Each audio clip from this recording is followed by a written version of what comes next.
I slept at my friend's house, and we weren't allowed to leave the bedroom after 9 p.m. I soon found out why. We had been friends for 13 years, and in those years I had not once slept at his house. "So, why the sudden invite?" I asked. I settled the duffel on my shoulder, and he held the door. "My parents are going out," he said, and the words came out of him in a rush. "Figured it's about time you saw my humble abode." The house was not a humble abode. It was a great white clapboard house that stood on the land as if it had been there forever, and the town had grown around it. Old oaks stood guard over the grounds, and their shadows fell across the yard. Inside the house there was a smell of old wood and polish, and something more besides. A smell like turned earth after a rain. His mother was a woman built of small bones, and she carried a frantic smile that did not touch her eyes. She moved about the dim rooms with a nervous energy, asking of drinks and of snacks. His father sat in a leather chair, and he did not speak. He was a large man whose eyes were dark and still, and they followed us as we passed. I heard his mother whisper words to him, urgent and low, but I could not make them out. At 7 o'clock, his parents left. "So, what's the plan?" I asked.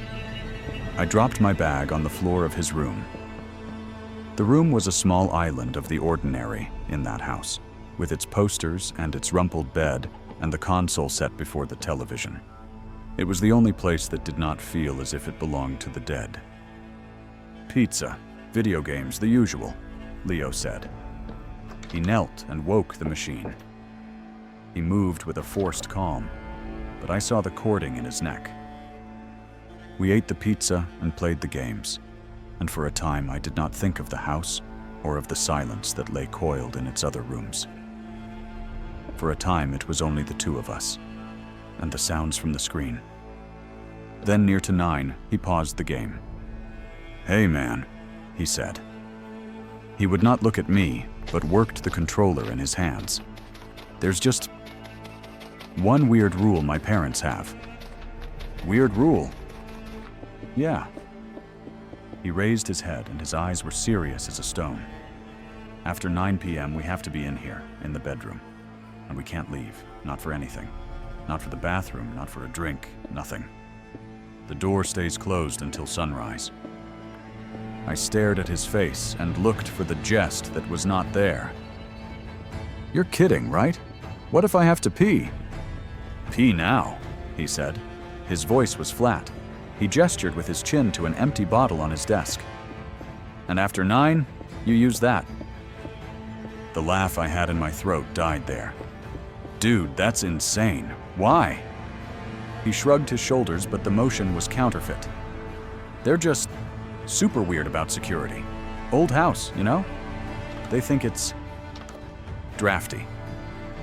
Drafty. I knew he was lying. I just didn't know why.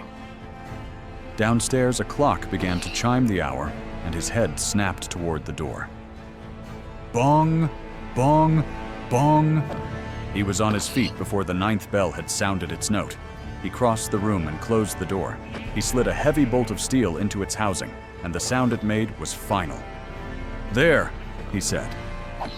A sweat had bloomed on his brow, and he breathed out the word. "We're good." "Leo, what the hell is going on?" I demanded. "Nothing, man. Just a weird rule," he said. He would not look at the door. He turned up the sound of the game until it was a roar in that small room. But I did not see the game. I saw only the bolted door, and I felt a coldness take root in my gut. The house was quiet again, but it was not the same quiet. This was a listening quiet, a waiting quiet. And in the dark heart of that house, something waited, and we were locked in that room and waiting with it. An hour passed, and there was no sound from the house. The fear went out of Leo slowly, and he played the game with a feigned calm that did not sit right on him. We played on in that silence, and a vexation grew in me at the foolishness of it all. "You really need to tell your parents this is a certifiable way to raise a serial killer," I said. He gave back a fake smile. "Tell me about it." Then came a sound from the rooms below. It was a soft and measured thumping on the boards of the main hall. "What's that?" I whispered. Leo played on. He stared at the screen and his fingers worked the buttons as if he did not hear. "It's nothing. House settling." "That's not the house settling, Leo." The sound ceased. In the quiet, I could hear the blood in my own ears. Then there came a new sound, which was a dragging sound, a scraping of some great weight across the wood floor beneath us, as of a heavy thing with broken feet. I muted the television. "Okay, that's definitely not the house," I said. Leo set the controller down upon the carpet. His face was pale in the shifting light of the screen. "Just ignore it, Liam, please. It goes away if you ignore it." "What? What is it? What goes away?" Before he could answer, it spoke. The voice came from the hallway, faint. "I took a job watching security cameras on a remote island. There's no one left to call. 3 weeks ago, I accepted a contract job that sounded too good to be true. $4,000 a week to monitor a private research facility's security feeds on a remote island. I figured it'd be peaceful. They flew me in by helicopter. No pilot chit-chat. Just a 45-minute ride over gray water and endless clouds. When we landed, the facility looked like something from a Cold War movie. Squat concrete buildings, wind-bent trees, and antennas pointed at the sky like dead fingers. The handoff was quick. A clipboard? A list of passwords? A man in a black coat I never saw again. They told me my only job was to watch the cameras. There are 78 feeds in total. Hallways, labs, exterior fences, server rooms. Most are empty. Always have been. I asked once what happened to the staff.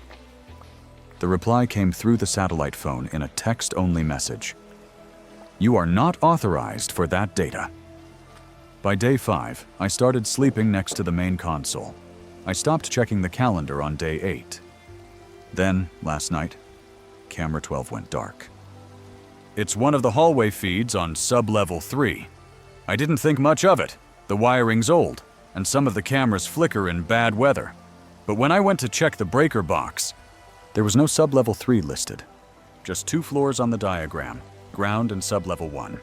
Still, camera 12 existed. It had always been there. I'd seen that hallway loop for days, an empty, sterile corridor. Until it wasn't. At 2:46 a.m., camera 12 came back online. But the hallway was different. The lights were dimmer. The walls had stains on them. Smears of something dark, like rust or dried blood. And down at the end of the hallway was a figure. Not moving, not walking, just standing, facing the camera. I called the emergency contact number. It rang, and rang. Then the feed cut to static. Not just camera 12, but all 78 cameras. My console rebooted. When the system came back up, camera 12 was gone, like it had never been part of the grid. This morning, I tried to leave. The helipad is still there. But no radio signal is getting out. The satellite phone just flashes no link. The backup generator is working fine. Everything else is powered. But I'm alone. Worse, the supply crates in the back room, the ones marked for month 2 and month 3, were already open. Empty. I think they knew. I think this was the real job, not to monitor anything. Not to report anything, but to be here. To be alone. I've started hearing humming through the walls. Faint mechanical tones like a lullaby through static. They're not coming from the speakers or equipment. They're coming from beneath the floor. And sometimes, when I sleep, I dream of a hallway I've never been in. Dim lights. Cracked tile. A figure at the end of it. Not moving, just waiting. If you're reading this, if the connection somehow pushed this through, don't reply. Don't come. I think I'm already part of whatever this place is. I think the next person they send will be watching me.